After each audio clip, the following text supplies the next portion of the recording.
U.S. GDP grew by an annualized 3% in the second quarter. Is this real or not? Are President Trump's tariffs working? Hello, Diamond NestEgg members, Super Savers, and course fans. I hope you're healthy and well. So, we're living in exciting times with lots of things happening every single week, it seems. But let's go step by step and start with the headline. U.S. GDP grew by an annualized 3% in the second quarter, much stronger than many observers had predicted. This came as a welcome surprise after the minus 0.5% that the U.S. GDP had been shrinking by in the first quarter. As so often these days, though, some folks weren't quite sure whether to focus on the positive news of better than expected U.S. GDP growth or on the fact that the big rebound in GDP masks hidden weakness in the U.S. economy, as per CNN. The Wall Street Journal also suggested that even though the U.S. economy rebounded in the second quarter, signs of weakness emerged in the first half of the year. And indeed, the discussion about our economy turned more towards these signs of weakness in the latter part of the week. So, with that in mind, here are the three topics I'll be covering in today's video. 1. Where did the growth in GDP in the second quarter come from? And in this section, we'll also look at what the jobs report said and where we spot signs of underlying weakness in the economy. 2. Which treasuries rose the most and which ones fell this past week? And 3. What are the predicted yields for the upcoming week's treasury auctions? As usual, here's our front of video disclaimer. For a detailed disclaimer, please refer to the end of this video. Let's dive in now, folks. Where did the growth in GDP in the second quarter come from? The Federal Open Market Committee, or FOMC, kept rates unchanged at 4.25% and 4.5% when they met this past week, despite strong pressure for lower rates from President Trump, as well as 2 dissenting votes from its 11 members. This decision came right after GDP numbers showed a strong second quarter for the economy, but before some weaker than expected employment numbers that were released at the end of the week. So, let's look first at the official report that was put out this Wednesday by the Bureau of Economic Analysis, the BEA. Real gross domestic product, GDP, increased at an annual rate of 3% in the second quarter of 2025, April, May, and June. In the first quarter, real GDP had decreased 0.5%. And because people usually want to know where the growth came from, they added a second nice table that showed that the overall growth in GDP was really driven by continuing growth in consumer spending. So far, so clear, but also by falling imports. And this can be confusing. How can falling imports mean that the U.S. economy was growing? Shouldn't it be the other way around?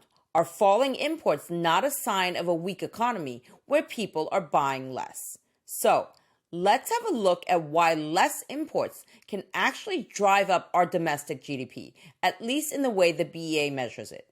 In principle, you can measure how well an economy is doing by either looking at how many goods and services are consumed by a country, or alternatively, by how many goods and services are produced in a country.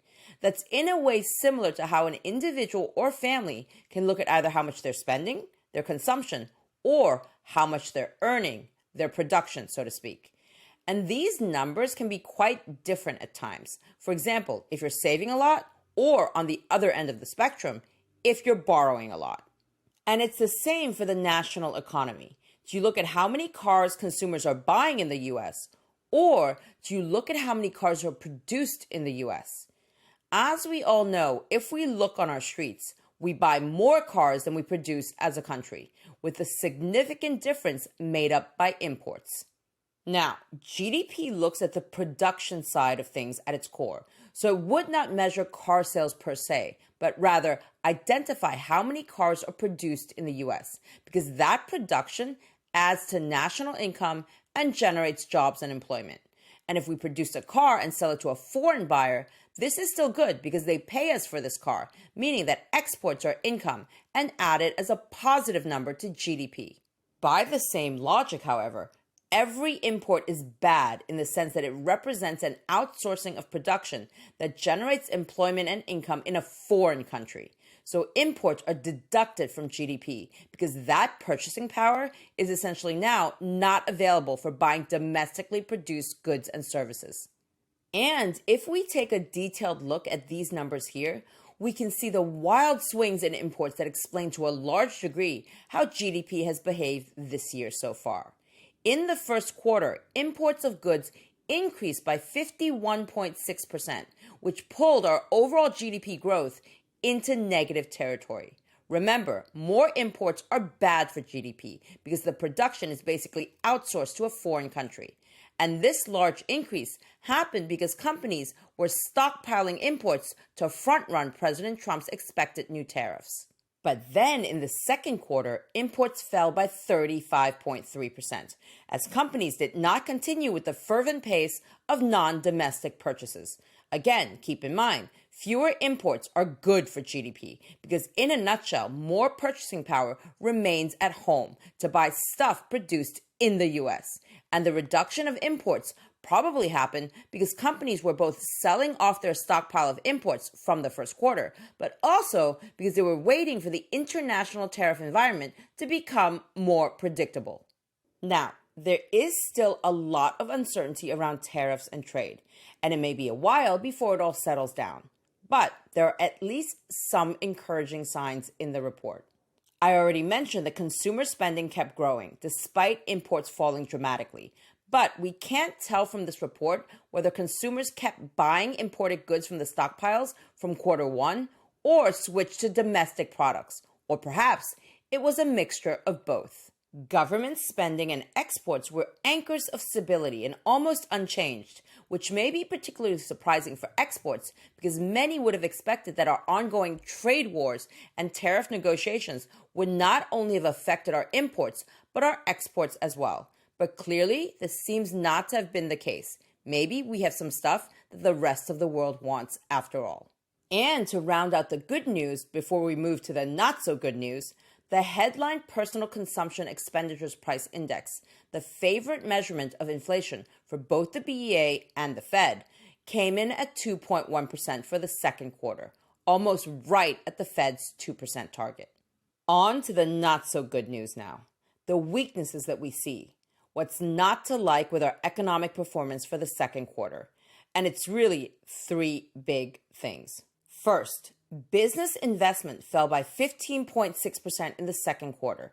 Of course, that may have just been the mirror image of the falling imports and indicate that companies were trying to sell off all these stockpiled imports from the first quarter before investing, producing, and buying more supplies again. However, the remaining uncertainty of volatility around trade and tariffs may also have made companies more cautious in general.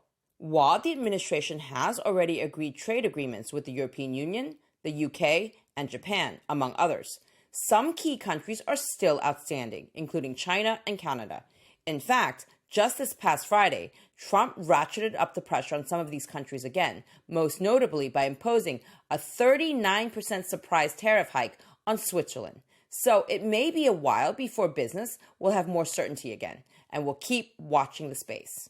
The second weakness is that the result is not as upbeat if we look not just at the last quarter, but at the full first half of this year. When we combine the negative first quarter with the positive second quarter, the overall GDP growth for the first half of the year was only 1.75% annualized, which is lower than the 2.3% we saw a year ago when we had two positive quarters at the beginning of 2024. So, at this point in the week, Gus Fouché, the chief economist of PNC Financial Services Group, was giving a reasonably upbeat summary in the Wall Street Journal. The U.S. economy is growing at a slower pace than it was a year or two ago, but it's still growing at a solid pace.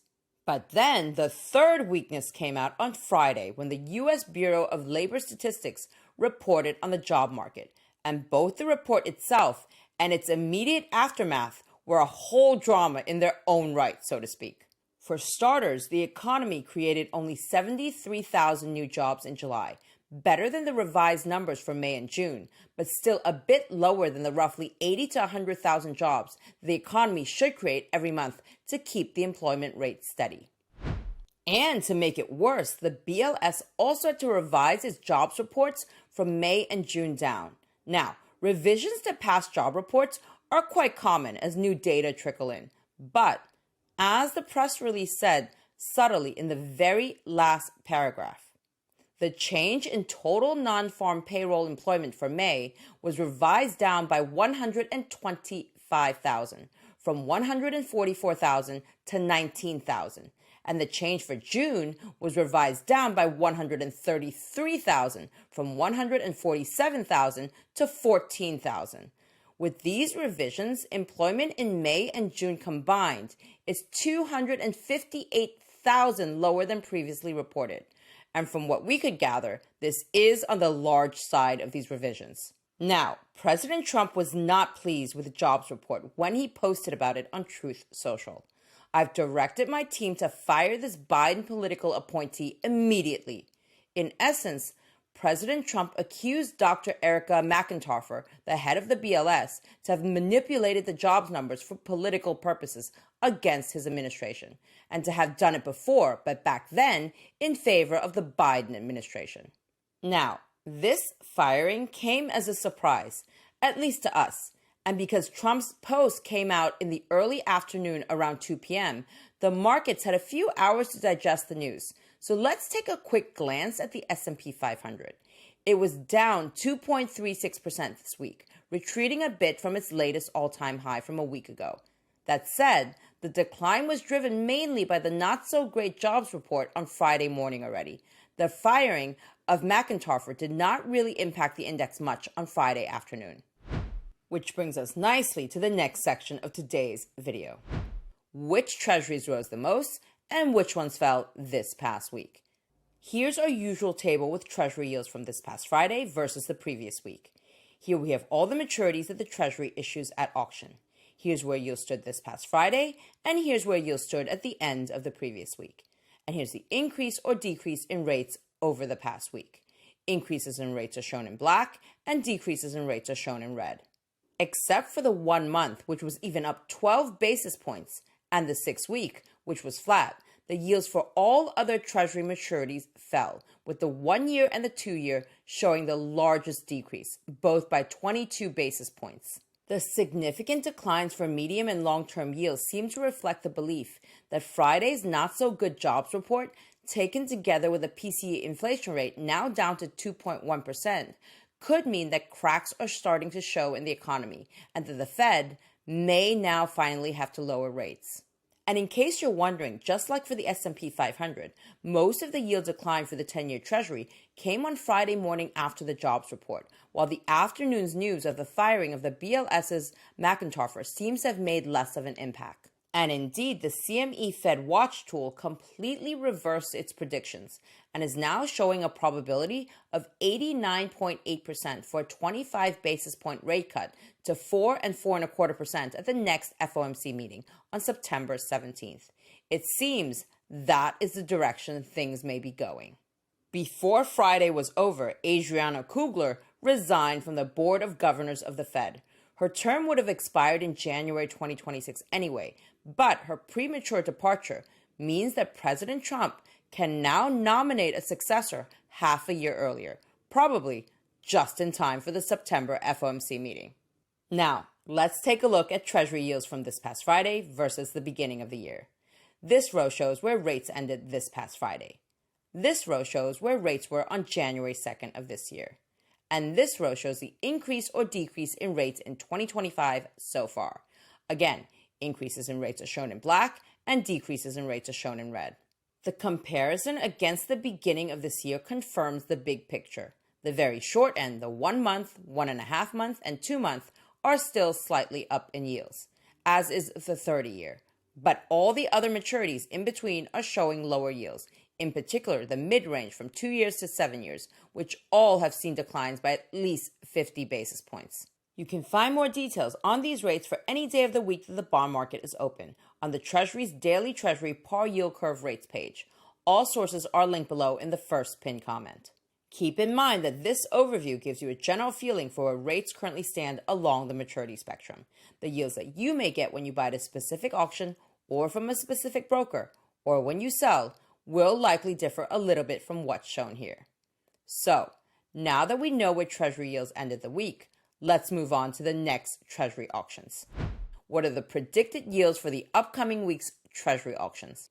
If we go to Treasury Direct's upcoming auctions page, we can see that all the weekly T-bill auctions are happening as usual. The 52-week T-bill is also on the auction schedule. And if we scroll down, we can see that the 3-year T-note, the 10-year T-note, and the 30-year T-bond will also be auctioned off this coming week. None of these are reopening auctions, so the coupons are still to be determined. At the time of this taping on Fidelity's platform, here's where the expected yields stand for the T-bills that have been announced already. Here's the coupon and the expected yield for the 3-year T-note auction. Here's the coupon and the expected yield for the 10-year T-note auction. And here's the coupon and the expected yield for the 30-year T-bond auction.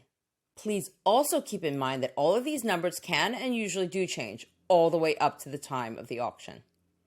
All right, Diamond Nest Egg members, super savers, and course fans, I hope you enjoyed today's video and learned something new. And as always, if you want to learn more about bond investing and building out a bond portfolio while rates are still attractive, then check out this video here on our bond courses. And for those of you here who want to set up the younger savers in your life for financial success, check out Your Financial Journey for this latest video here from Caitlin on how to set up a Roth IRA with Vanguard. They also have videos on their channel on setting up Roth IRAs with Fidelity and Schwab, depending on which brokerage firm you and your loved ones prefer. I've also linked all the details on Caitlin's videos, our bond courses, and our YouTube Super Saver membership below this video for your convenience. And see you again very soon with more brand new wealth building content for your financial journey.